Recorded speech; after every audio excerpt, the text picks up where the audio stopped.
Praise the Lord. सभी विश्वासी भाई बहनों को प्रभु यीशु मसीह में जय मसीह की। बाइबल शिक्षा चैनल पर आप सभी का स्वागत है। हमारे इस चैनल को देखने के लिए चैनल को सब्सक्राइब करें और बेल आइकन के ऑल बटन को ज़रूर दबाएं, तभी आपको हमारी आने वाली हर वीडियो का नोटिफिकेशन मिलता रहेगा। आज मैं आपके लिए बाइबल की पुस्तक से मत्ती अध्याय 21 का 1 से 11 वचन लेकर आई हूँ। प्रभु यीशु का यरूशलेम में विजयी प्रवेश। तो चलिए भाइयों बहनों, हम वीडियो स्टार्ट करते हैं। बाइबल दर्शाती है यहाँ कि यह उस समय की बात है जब प्रभु यीशु यरूशलेम में आए, और तब यरूशलेम में उनका एक विजयी प्रवेश था, क्योंकि उससे पहले प्रभु यीशु ने बहुत सी चंगाइयाँ की थी, बहुत से बीमारों को शिफा दी थी, बहुत से लंगड़ों को चलाया था, तथा उन्होंने परमेश्वर के स्वर्गीय ज्ञान को भी फैलाया था, जिसके कारण बहुत से लोगों ने यीशु पर विश्वास किया तथा मन फिराया। इसी प्रकार सब लोग उस समय में प्रभु यीशु के पीछे पीछे थे तथा सब उससे मिलना चाहते थे, उसे आदर करने लगे थे। तब भी जब प्रभु यरूशलेम के निकट पहुंचे और जैतून पहाड़ पर बैतफगे के पास आए, तो प्रभु यीशु ने 2 चेलों को यह कहकर भेजा कि सामने के गांव में जाओ और वहां पहुंचते ही एक गधी बंधी होगी और उसके साथ बच्चा तुम्हें मिलेगा, उसे खोलकर मेरे पास ले आओ। और प्रभु ने कहा कि यदि तुमसे कोई कुछ कहे तो कहना कि प्रभु को इनका प्रयोजन है, अर्थात प्रभु को इनकी ज़रूरत है। तब चेले तुरंत उन्हें वहां से चल दिए उसकी आज्ञा को सुनकर। ऐसा इसलिए हुआ कि जो वचन भविष्यवक्ता के द्वारा कहा गया था वह पूरा हो जाए कि सियोन की बेटी से कहो, देख तेरा राजा तेरे पास आता है, वह नम्र है और गधे पर बैठा है, वरन लादू के बच्चे पर। यह सत्य है भाइयों बहनों कि प्रभु यीशु के आने से पहले भविष्यवक्ताओं ने ऐसी भविष्यवाणियां की थी कि वह गधे पर आएगा। और यह भी सत्य है कि यरूशलेम में कि जो भविष्यवाणियां प्रभु यीशु के आने से पहले उनके विषय की गई थी भविष्यवक्ताओं के द्वारा, उनका पूरा होना भी आवश्यक था, क्योंकि वह यहोवा परमेश्वर की ओर से भविष्यवक्ताओं पर रिवील की जाती थी। और परमेश्वर का तो एक एक वचन सत्य है ही। इसीलिए उस समय की यह भविष्यवाणी भी पूरी हुई जिसमें प्रभु ने गधी की बच्चे को मंगवाया था उस पर बैठने के लिए। तब यह आज्ञा पाकर जब प्रभु के चेलों ने वैसा ही किया, तब वह गधी के बच्चे को वहां ले आए और फिर प्रभु यीशु उस गधे के बच्चे पर सवार हुए। तब बहुत से लोगों ने प्रभु के यरूशलेम में स्वागत के लिए अपने कपड़े बिछाए और खजूर के पेड़ों की डालियां मार्ग में बिछाई। और जो भीड़ प्रभु के आसपास चल रही थी वह कहती रही कि दाऊद की संतान होशाना, अर्थात धन्य है वह जो प्रभु परमेश्वर के नाम से आता है। इस प्रकार प्रभु का बहुत स्वागत किया गया।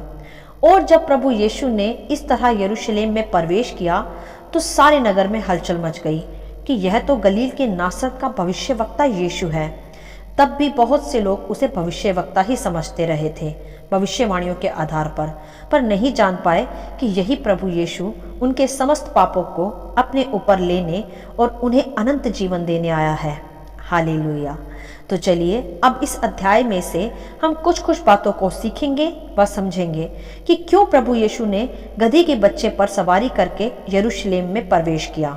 मेरे प्रियो, शायद आप जानते भी होंगे कि जानवरों में सबसे नीचे गधे को ही समझा जाता है और गधे पर ही ज़्यादातर बोझा भी लादा जाता है, उसका इस तरह से इस्तेमाल किया जाता है। तो यहाँ प्रभु ने उसी सबसे निर्बल जानवर का इस्तेमाल किया।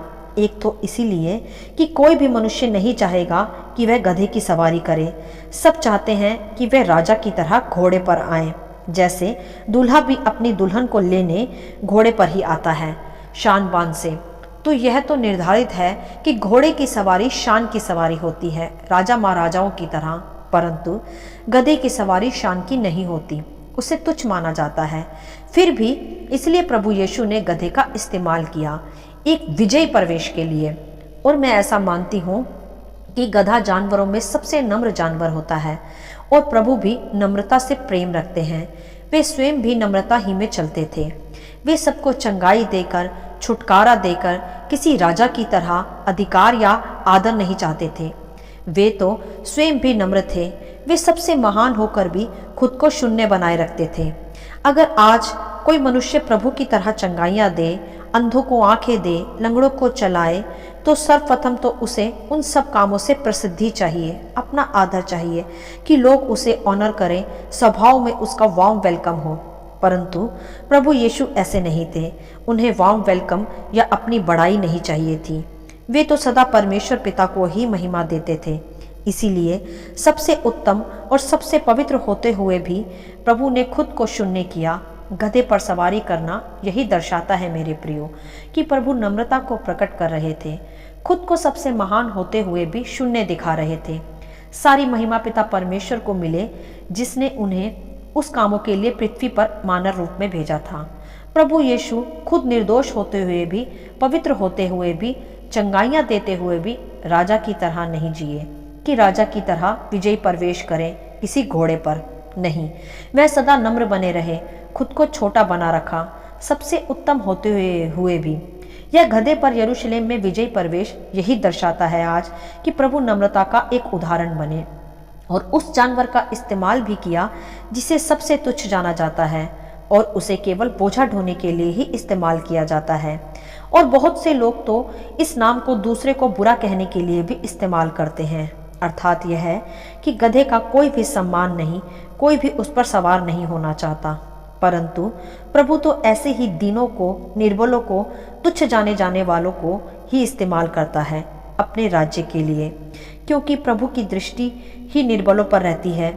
जिसे संसार ठुकरा देता है, नीचा जानता है, उसे ही प्रभु इस्तेमाल कर उसकी वैल्यू बढ़ा देते हैं। अर्थात प्रभु शून्य से शिरोमणि बनाने वाले परमेश्वर हैं। वह उस समय इसीलिए घोड़े पर नहीं गधे पर आए थे क्योंकि पृथ्वी पर आकर वह बहुत ही साधारण मनुष्य की तरह जिए, जबकि वह परम प्रधान परमेश्वर के इकलौते पुत्र थे। वह तो ऑलरेडी राजा ही थे, परंतु नम्रता का उदाहरण देने और नम्र होकर जीने के लिए तथा तुच्छ जाने जाने वालों को उठाने के लिए उन्होंने गधे का इस्तेमाल किया, जिससे नम्रता का एक उत्तम उदाहरण प्रकट हो और महान होने पर भी खुद को सदा शून्य किए जाने की आत्मा का प्रकटीकरण हो। इसीलिए प्रभु ने यरूशलेम में विजयी प्रवेश गधे पर किया, घोड़े की बजाय। और याद रखें भाइयों बहनों कि पृथ्वी पर रहकर प्रभु यीशु का पहला विजय प्रवेश गधे पर था, नम्रता के उदाहरण के लिए। परंतु जब प्रभु का दूसरा आगमन होगा इस संसार रूपी शैतान पर विजय का, तब वह गधे पर नहीं घोड़े पर आएंगे, राजाओं का राजा होकर और प्रभुओं का प्रभु होकर। मेरे प्रियो, प्रभु महान है और खुद को महान होकर भी उन्होंने शून्य बनाए रखा, नम्र बनाए रखा। तो हमें भी प्रभु यीशु की ही तरह नम्र तथा दयालु होना चाहिए। यह नहीं कि हमने कुछ बड़े बड़े काम कर दिए तो हम खुद को राजा की तरह समझने लगें और यह चाहें कि हमें लोग बहुत आदर करें और बहुत हमारा वार्म वेलकम करें। नहीं, यदि हम प्रभु के राज्य में कुछ भी चिन्ह चमत्कार करते भी हैं तो वह भी हमारी योग्यता नहीं, हमारे प्रभु का ही दिया हुआ वरदान है। तो हमें उस पर घमंड नहीं करना, वरन खुद को शून्य कर सारी महिमा प्रभु को देनी है और आत्मा में नम्र तथा दीन बने रहना है। तभी हम भी उस महान परमेश्वर की सच्ची प्रजा कहलाएंगे तथा फिर वह खुद ही हमें शून्य से शिरोमणि बनाएगा। जैसे प्रभु यीशु भी बलिदान के पश्चात जी उठकर पिता की दाहिनी ओर जा बैठे और शिरोमणि कहलाए। और ध्यान दे यहाँ एक और बात कि जिस दिन प्रभु यीशु ने यरूशलेम में विजय प्रवेश किया था वह रविवार का दिन था। इसीलिए आज उसी दिन को पाम संडे भी कहा जाता है, जिसे हम सब अपनी अपनी कलीसियाओं में मिलकर मनाते भी हैं। तो भाइयों बहनों, इस अध्याय से हमें यही सीख मिलती है कि हमें सदा खुद को शून्य बनाए रखना चाहिए। नम्रता और दीनता का उदाहरण होकर हमें खुद को प्रकट करना चाहिए। जैसे प्रभु यीशु ने राजा होकर भी एक विजय प्रवेश गधे पर किया, यह जानते हुए कि वह राजाओं का राजा है। परमेश्वर ने, प्रभु यीशु ने उस घड़ी घमंड नहीं किया, क्योंकि वहाँ पर यरूशलेम में ऑलरेडी उनका वार्म वेलकम ही होने वाला था। वे चाहते तो घोड़े पर भी आ सकते थे, परंतु प्रभु ने गधे को चुना इस विजयी प्रवेश के लिए। नम्रता को दिखाया, दीनता को दिखाया। तो भाइयों बहनों, हमें भी कुछ भी बड़े से बड़े काम करके खुद को नम्र बनाए रखना है, खुद को दीन बनाए रखना है। प्रभु यीशु के बताए हुए इन्हीं मार्गों पर चलना है। यही कारण था प्रभु का यरूशलेम में विजय प्रवेश करना और गधे पर सवार होना। हालेलुया। आशा करती हूँ इन वचनों का संक्षिप्त विवरण आप सभी को समझ में आया होगा। परमेश्वर आपको अपनी पवित्र आत्मा की भरपूरी से सदा भरता रहे। यदि आप चाहते हैं कि दूसरे भी इन्हें सुनकर आशीष पाएं, तो आप दूसरों के साथ भी इसे बांट सकते हैं, क्योंकि हमारे प्रभु यीशु मसीह की यही इच्छा है। आमीन and God bless you all.